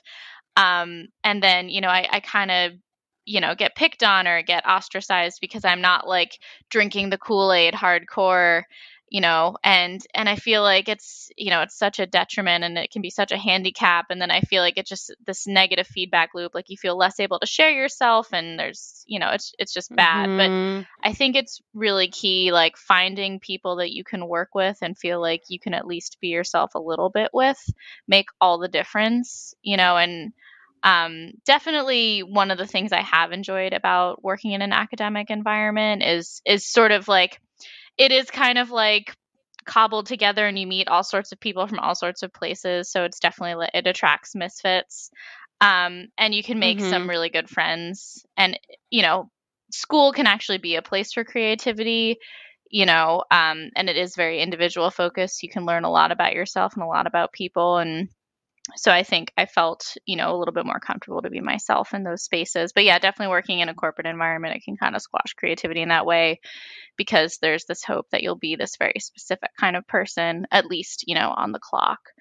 But yeah, definitely choosing to do what I'm interested in doing, and then sort of meeting those people along the way that also share my interests is key, because when I was growing up, I was always super nerdy and into science and bugs and plants and all that stuff. And like, like my parents, I love them. They're great, but like they never even pretended to be interested in what I was interested in, which fine. But it definitely was kind of like a little bit of a bummer as a kid, what I would talk about cool, weird stuff I was into, and like they just weren't biting. And I was like, okay, I'm gonna go, go off and work on my tomato plants. Like, that's cool. So, I think the key is like really going for what you're interested in, and then like the people that you vibe with will probably follow, or you'll find them there. So I think that's what's helped me to find people that encourage me. I mean, I think that is so interesting to hear you talk about corporate culture really wanting you to be sort of like a cookie cutter and drink the Kool-Aid, because that has been very problematic for me. Like when I think about that term cultural fit, in the fashion industry, it's really, that term is always heavily veiled racism, classism, ableism, and anti-fat bias. It's all the bad things. And so when I hear that term, I immediately just like, it's triggering. I know. Full body cringe. Yeah. Yeah. But I also would say, like, I never felt like a cultural fit anywhere I worked, even though I loved the people I worked with. I was really good at my job, but I wasn't going to like post about work on my Instagram account. Oh, God, no. You know what I mean? But everybody else was doing that all the time. And I mean, I have friends who work in other very large corporate environments who like their Instagram should be sponsored by their job. Like it's like this unspoken rule, right? It's like it's not in your contract, but like if you're not doing it, then like, do you really love working here? I hate that. I hate that too. And at my last job, that was like a big thing that like came up in conversation, that like I didn't really post about work on Instagram. And I was like, well, that's my personal life, you know? Right?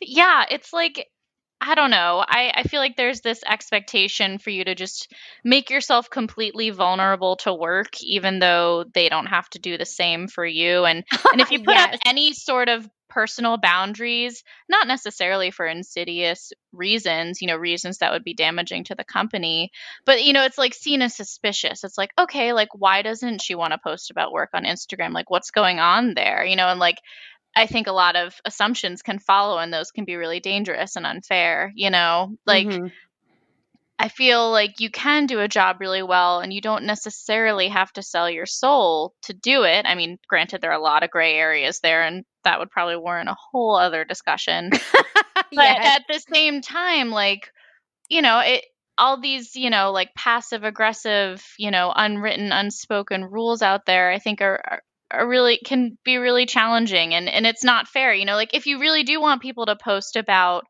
work on social media, then like write it into the contract, have them work on the social media, like just be clear about it. I think it's kind of unfair. And then like, cultural fit can be such an unwieldy weapon, and like define the culture, nobody's going to ever write it down, but they'll use that as a blanket term, to blacklist you. For sure. It's also on brand. That's another one that gets thrown out a lot. And it also means all the bad things. Right now, I'm like not missing working in a corporate environment. That's for sure. Definitely. I mean, I would say like, losing my job in the pandemic, really seeing one of my worst anxieties like be real, and worrying so much all the time. Like my anxiety has been so bad for the last year. I feel like I'm like surfing these waves of it that are terrifying. And it's the lull between waves where I'm able to like create and work on Clotheshorse. I cannot overstate this enough that like Clotheshorse has helped me survive, stay alive the last year, both creatively and literally, like actually physically alive. I think the pandemic and losing my job and having basically, I mean, I know this sounds really melodramatic, but I think you can understand this when your career is such a key part of your identity, for better or worse. I'm not saying that that's a good thing, but when your career ends, you feel like you don't know who you are anymore. And you feel very, very lost, And with like no job, no options for jobs, and nowhere to go, as we mentioned, there's nowhere to go. I finally had literally no obstacles in the way of doing what I have been wanting to do for so long. And that's kind of like, I mean, I look at the pandemic, obviously it's a terrible thing, right? So many terrible things have happened in the past year alone to so many people. None of us will ever be the same. I mean, me losing my job is like the most minor thing that could happen to you in the pandemic. And yet I can step back and say like, there are good things for me that came out of this, even though it doesn't feel like that to me sometimes because I'm so anxious. And one of those good things is that I have been able to step back and say, like, I don't think I can work in a corporate environment like that ever again. Like, my anxiety is too high for 8, 9, 10 hours a day while I'm in that office. And I don't miss that, even though I'm terrified about what's going to happen to me. At least I'm not there all day freaking out about all of the interpersonal drama going on around me. Oh gosh, yeah, I don't blame you for not missing it. And I have to say, Amanda, like I really admire you for, you've realized like one of your worst fears has sort of come back to haunt you through the pandemic, and you alluded to this in your essay, this fear of like losing your job, losing income, losing a sense of yourself. But, you've really sort of had this phoenix moment with Clotheshorse, I feel like, and this bad thing happened, but you're like, well, dancing on the grave of your career with this new endeavor that you've launched. And I think one of the keys to sort of being in that situation, like, because in American culture, like your job becomes so much a part of your identity, and that's part of like the capitalist hustle grind. But when you create goals for yourself, whether they're related to your job or you're not, I think you can really gain a lot of that identity back, and I think you've done that really well. And yeah, like, who knows where it's going, but I think, it's kind of this thread we all want to follow and find it. So, it seems like you removed a lot of or a lot of the obstacles were removed for you. For me. Yeah. For it's not you. like I did it. Right. But I mean, and Right. yeah, the future's still scary for you, for myself, for pretty much everybody in different ways. But, the anxiety is real, but, do you feel stronger now? Do you feel more hopeful now? Being committed to this project, working on this project, you're sort of creating, all these different, avenues that you could go down with this. Like, how do you feel now, having gotten Clotheshorse to this place?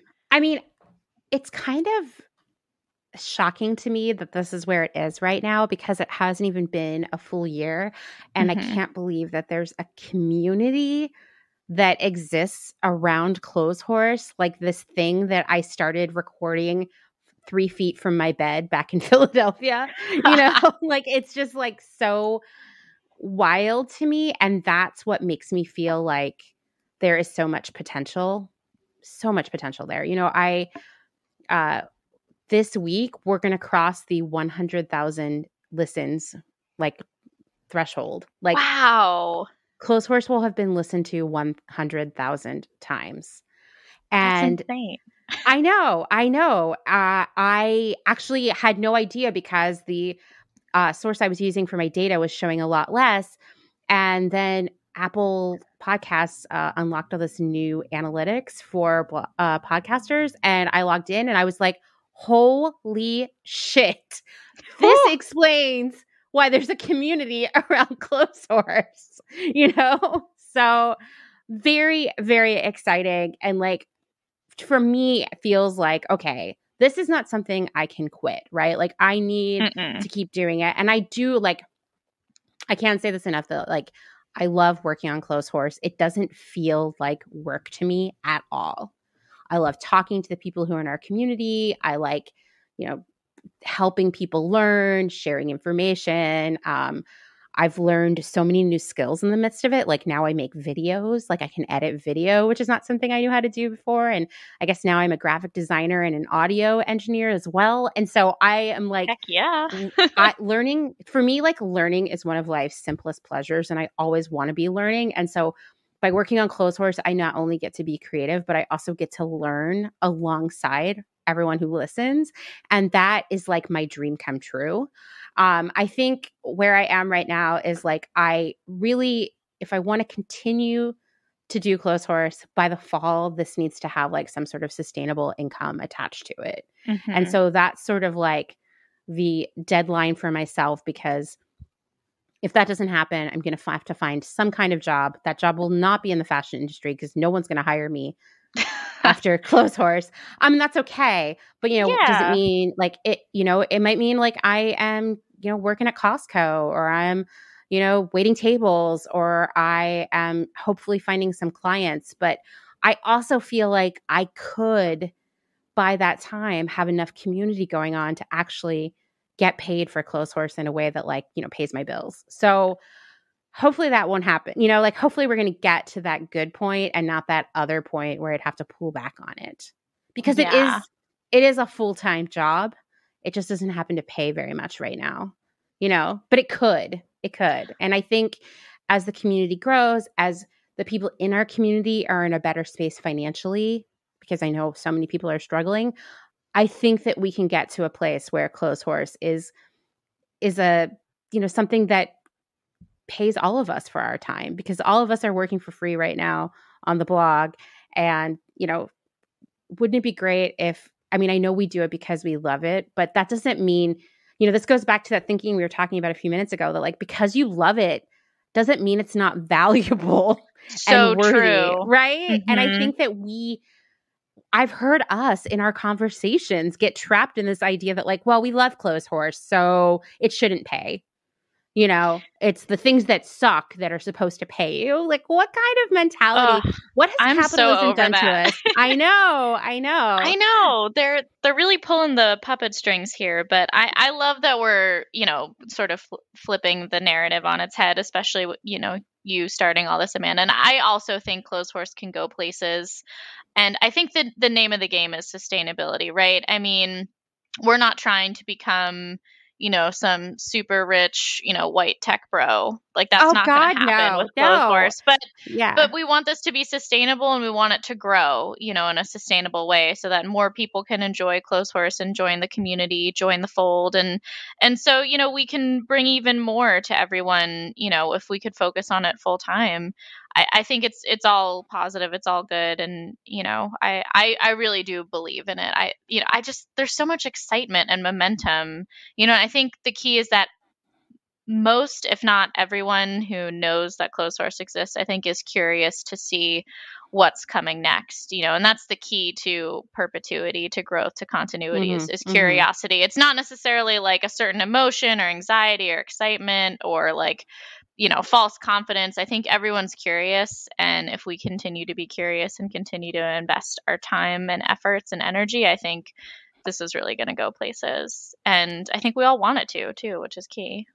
Yeah, I totally agree. And I think, we have been creating a lot of ideas for things we want to do in the coming months, like different ways to reach people, ways that we could fund the project, like, we're obsessed with events. There's been talk of tattoos. I don't even know, but we definitely want to get out there and meet more people and bring more people into the fold, because even the past few weeks, as I've been really thinking a lot about greenwashing, more than I've ever thought about greenwashing before, I've been thinking about how the key to all of this is to sharing our knowledge with more people, which means meeting more people, which means we need to think about what are we going to do with Clotheshorse next, and not think of it just as a podcast and a blog, but as a like, God, I don't know. Like an intelligentsia, like a collective. Yeah. Yes. And like, where we are just spreading information,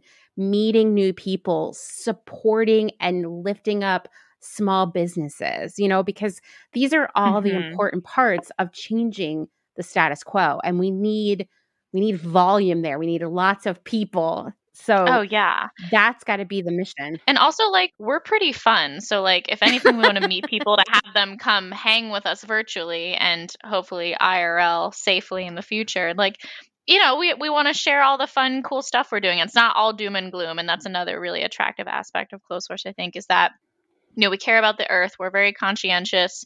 We care about each other as people. Humans matter too. But yeah, we're here to have fun too. Like, it's our life. We might as well live it the way we want to. So yeah, come have fun with us, please. Yeah. Well, thank you, Meg, for taking the time to talk to me today. This was so fun. Oh yeah, thank you for having me, Amanda. Definitely very fun. Looking forward to more convos in the future.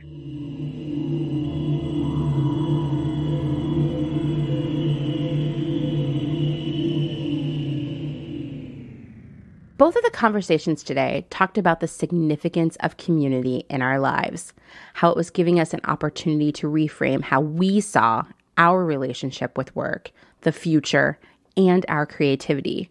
You might ask us, we ask ourselves, what is the incentive to work on Clotheshorse, a job that consumes a lot of our time but brings us no income? It's kind of a wild idea under capitalism, right? It is the community that we both serve and live within. We are incentivized by the good work we get to create, by the satisfaction of giving amazing people a platform for their talent and experience, by the joy of working with one another, because the team is so rad. I can't imagine not talking to them all the time now. But this incentive is a great transition into, I told you it was going to be a great transition, into exploring the final pillar of capitalism, incentive. Incentive, the thing that motivates or encourages one to do something, is another key component of the sort of like energy. It's the fuel of capitalism. It is the financial motivation for people to take certain actions. It allows businesses to become more creative and inventive as everyone competes to have products or services that are better than their competitors. And to be clear, the incentive here is there's only one, and it's amassing profit, making money.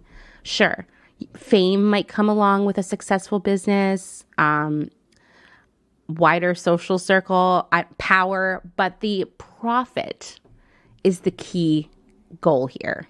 In our conversations today, we all admitted in one way or another that we were very wrapped up in working harder and harder. Even if we had moved away from that now, at some point we were in it. That's because the message of capitalism has always been work harder, make more money. By now, after a month of breaking apart capitalism and shining a spotlight on its flaws, we know that work and wealth are barely related. But the illusion that work equals wealth and therefore more work equals more wealth is the incentive that keeps us all working and working. It's a comforting notion, right? That all that hard work, all the times you cried at work or missed spending time with someone you love, or you got like 4 hours of sleep, that it was all worth it because somehow the financial rewards are on the horizon. And you might be saying, Amanda, I was working so hard to move up the career ladder. But once again, that comes back to bigger financial rewards. Trust me, that's happening in your mind, even if it's not at the forefront of it. I hate the concept of paying your dues. Don't get me started. Definitely want to talk about that during Labor Month because it's the biggest lie of all, that sacrificing your life now will somehow pay off down the road. When you own the company, or at least, you're an executive, the incentive is clear. Profitable company equals profitable life. The more profit the company makes, the higher your salary and bonuses will be. But for the rest of us, our only incentive is that lie, that we're all paying our dues and someday it will pay off. Or perhaps if we don't pay those dues, we will lose our job. We are expected to make ourselves completely vulnerable to work, to sacrifice the best of ourselves to it, to give all of our loyalty, our emotional bandwidth, our best ideas, our Instagram grids, all of it to work. But the catch is, which I'm sure you have come to realize by now and possibly experienced yourself, we don't get any of that in return. There is no loyalty to us because the leaders, the CEOs, their incentive isn't to do right by us, to value our humanity, to remain loyal to us, to give us the best opportunities. No, their incentive is to make more money. And we are all a means to that end. And sometimes we are an obstacle to that end. I don't think we'll ever stop talking about capitalism around here, but I will say that I began the month knowing that I didn't like capitalism without any concrete reason. I just knew it was somehow bad. A gut feeling, I guess. And now, after a month of reading, writing, and talking about it, I see that capitalism is fundamentally flawed. Most definitely doomed, because the pillars, private property, supply and demand, competition, freedom, and incentive, I don't see humans anywhere on that list. Capitalism views people's work as an asset and their desire to buy a necessary driver of capitalism. But the things that make people truly magical, like creativity, compassion, connection, and community, capitalism doesn't see a value in those. When the world was upended by COVID, we saw in plain sight everything that our current capitalist system doesn't adequately provide. Healthcare, living wages, workplace safety, childcare, access to education, the list goes on. The bottom line is when you're worried about all of these things, it is very hard to be creative. And the world clearly needs our creativity in order to solve those large-scale problems. We need to enable and empower people to be creative to make this world a better place to live. So I hope these essays and conversations help put some perspective on any pressures that you have been feeling as a creative person or as someone who is trying to make a living through your creativity or just dreams of doing so. We want to keep talking about how to make that a reality. It means questioning the pillars of capitalism and how we individually have internalized those values. Maybe instead of individualism, working in isolation for our own benefit, we focus on collaboration, where success of the whole is valued over the success of a few. Maybe instead of competition, the idea that there must be winners and losers, we can focus on collectivism, a system in which our diverse talents support each other. I see a better future for us, but it doesn't happen if we don't question the world around us. It doesn't happen if we don't connect with others, if we don't share knowledge and experience. It happens when we bring more people into the community, and that is when it shifts from a group to a movement. I believe that we can get there, but we have to do it together. Thanks to Haley, Karrie, and Meg for their amazing conversation on this episode. I feel so lucky to get to work with so many talented, passionate, and very cool people. Extra thanks to Haley for learning how to record, and mega super thanks to Karrie for putting all this together, including the concept, and for a lot of additional writing support for this episode. I'm so grateful. And Karrie will be back in a few weeks when she interviews me, which is a totally new format and process for me. We'll see how that goes. I'm excited. I'm afraid, but I think it's going to be really cool. Thanks for listening to another episode of Clotheshorse. As always, if you like what you're hearing, please rate and review on Apple Podcasts and tell your friends. It's all about community. Don't forget that you can find us on Instagram at Clotheshorse Podcast, and every Friday I'm doing an Instagram Live at 8 p.m. Eastern Time. This week, Haley of this episode, that Haley, will be joining me, and we'll be talking about capitalism, what's happening at the blog, and we'll be taking your questions. Also, if you want to meet other Clotheshorse listeners, go join the Clothehorsing Around Facebook group. And if you need a new podcast, please go check out The Department. I co-host it with my friend Kim. Right now, we are in a series about online dating. It's been really fun. There's been a lot of laughing until you cry. And it's also made me see a lot of patterns in my life. So it might be good for you too. Thanks, as always, to Justin Travis White for our music and audio support and consistent external hard drive rescue maneuvers. Bye.